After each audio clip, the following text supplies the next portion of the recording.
Salam Atavatan TV YouTube kanalının mehriban tomaşaçıları. Atavatan TV'de faylanan haberler.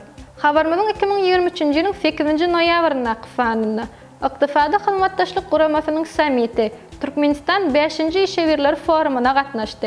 Türkmenistanın ilçisinin Gruziyanın Daşary işler ministri bilen duşşugy yılın parlak yıllığı bäfleşi ıglan edildi. Ahal Paxtakor barabar. Gelingini malfa habermizde giňişleýin geçelim. İqtisadi Xizmatdaşlyk Guramasının samiti Türkmenistan 5. İşevirler forumuna qatnaşdy. Özbekistanyň paýtagty Daşkent şäherine İqtisadi Xizmatdaşlyk Guramasının 16. samitinin öňsüresinne gurama agza döwletleriň işewir düzümleriniň gatnaşmagyna işewirlik duşşugy geçirildi. Ol Özbekistanyň Sowda Senaat Edarasy bilen İqtisadi Xizmatdaşlyk Guramasynyň sekretary tarapyndan guruldy. İşewirler forumy halkara iqtisadi xizmatdaşlygy puwtalandyrmakda ýene bir möhüm ädim bolmak bilen İqtisadi Xizmatdaşlyk Guramasynyň agza döwletleriniň Sowda Senaat Edaralarynyň ýolbaşçylaryny uğurdaş ministerlikleriň we pudak edaralarının vekillerini, bankların ve hususi kampaniyaların vekillerini bir yere cemledi. Onun işini Azerbaycan'dan, İran'dan, Qazaqistan'dan, Qırgızistan'dan, Pakistan'dan, Tajikistan'dan, Türkmenistan'dan ve Türkiye'den 300'den gowrak vekiliyet, şeýle hem Özbekistan tarapdan hem 300'den gowrak vekiller gatnaşdy. Forumda çıkış eden Özbekistanyň vice-premieri Jamshid Hojayev ve İqtisadi Xizmatdaşlyk Guramasynyň baş sekretarının orunmasary Kasip Zaman gurama agza döwletleriniň hususy puwdagynyň vekilleriniň özara bähwitli xizmatdaşlyk gatnaşyklaryny ýola goýmak babatdaky çeşmelerine ýokary baha berdiler. İşevirler forumyň çäklerine kiçiräjik duşluklar geçirildi ve onda uzak möhletleýän xizmatdaşlyk gatnaşyklary maslahatlaşyldy.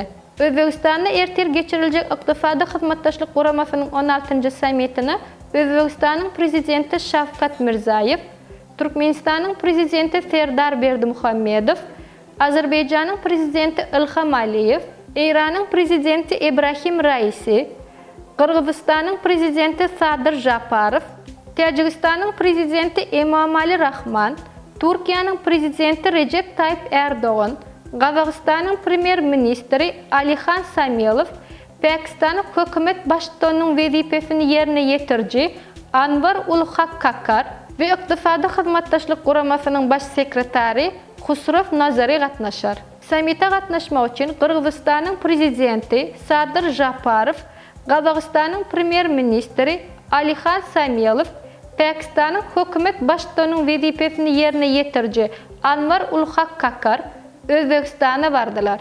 Türkmenistanyň ilçisiniň Gruziýanyň Daşary işler ministri bilen duşşugy 2023 ýylyň 7 noýabryna Gruziýanyň Daşary işler ministrligine Türkmenistanyň adatdan daşary we dowluk tiýarly ilçisi Seyit Mammedow bilen Gruziýanyň Daşary işler ministri Darchesviliň arasynda duşşuk geçirildi.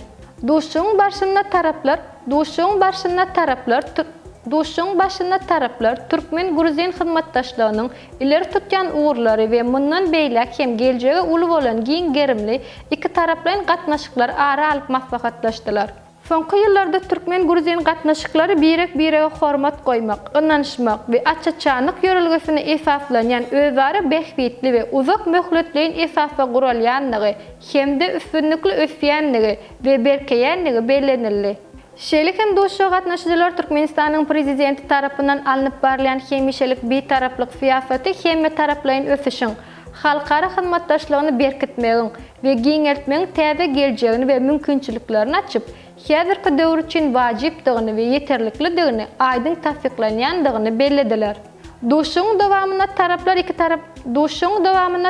iki taraplaryň ýokary derejede sapary guramak, şeýle hem ýakyn wagtda Aşgabat şäherine Daşary işler ministrliginiň arasynda nowatdaky syýasy geňeşmeleri geçirmek meselesini ara alyp maslahatlaşdylar. Ýylyň parlak ýyllygy bähleşi ıglan edildi. Türkmenistanyň Magtumul adynaky ýaşlar guramasynyň merkezi geňeşiniň, Türkmenistanyň medeniýet ministrliginiň hemde Türkmenistanyň telewizioniýa, radio gepleşikler we kinematografiýa baradaky döwlet komitetiniň bilelikde ýurdumyzyň ýaş estrada aýdymçylarynyň we höwüsçiň aýdymçy ýaşlaryň arasynda geçirilýän ýylyň parlak ýyllygy bähleşi ıglan edildi. Bähleşiň maksady estrada aýdymçylaryň Höwesçen aýdymçy ýaşlaryň zehinlerini seçip almaga ýardam bermekden, geljekde olaryň funat äleminiň ufat ýyldary bolup ýetişmeklerine şert döretmekden, şeýle hem türkmen halkynyň aýdymsaz hazinasyny hasa baýlaşdyrmakdan ibaretdir. Bäfleşik geçirmenin tertibini oňa gatnaşmagyň düzgünlerine laýyklykda bäfleşik ýylyň dowamyna geçirilýär. Bäfleşige 17-35 ýaş aralygyna Türkmenistanyň raýatlary gatnaşyp bilerler. Ýylyň parlak ýyldy bäfleşigi barada giňişleýän maglumat Türkmenistanyň Medeniýet Ministrliginiň resmi saýtyna ýerleşdirilipdi. Ahal Paxtakor Bravır Aziýanyň Futbol Konfederasiýasynyň iň uly ýarşy bolan Çempionlar Ligasynyň toparçalardaky duşçuklarynyň 4-nji tapgyryna badalga bererler. Ýurdumyzda wekilçilik edýän Ahal Topary Özbegistanyň Paxtakor toparyny kabul etdi. Aşgabat stadionuna geçirilen duşçuk Bravır hasabyna tamamlandy. Duşçuň birinji ýarymyna hasap açylmady. Oýnyň ikinji ýarymyna has erjel oýun görkezen Ahal Topary duşçuň 81-nji minutynda öňe saýlandy. Türkmen toparyň düzümine Alibek Abdurrahmanow tapawutlandy. Duşçuň 64-nji minutynda Paxtakor toparynyň futbolçysy Adiljan Hamrapekow gyzyl kart alyp oýundan çykaryldy. Emma muňa garamazdan Özbek topary 90 goşmak 5-nji minutda tapawutlanyp hasaby deňledi. Paxtakor toparyndan Hojamat Erkenow toparyň golunu öz adyna ýazdyrdy. A toparçasyna çykyş edýän Ahal Topary bilen bu toparçada Birleşen Arap Emirlikleriniň Al Ayn, Saud Arabistanyň Al Feyha we Özbegistanyň Paxtakor toparlary çykyş edýär. Toparçada öňdeligini Birleşen Arap Emirlikleriniň Al Ayn topary eýelek gelýär. Hormatly tamaşaçylarymyz, faýlanan habarlar gepleşigimizi size ýetirmegden habarlarymyz şulardan ibaret. Gepleşiklerimiziň indiki sanyna görüşýänçek hoş, sag bolun.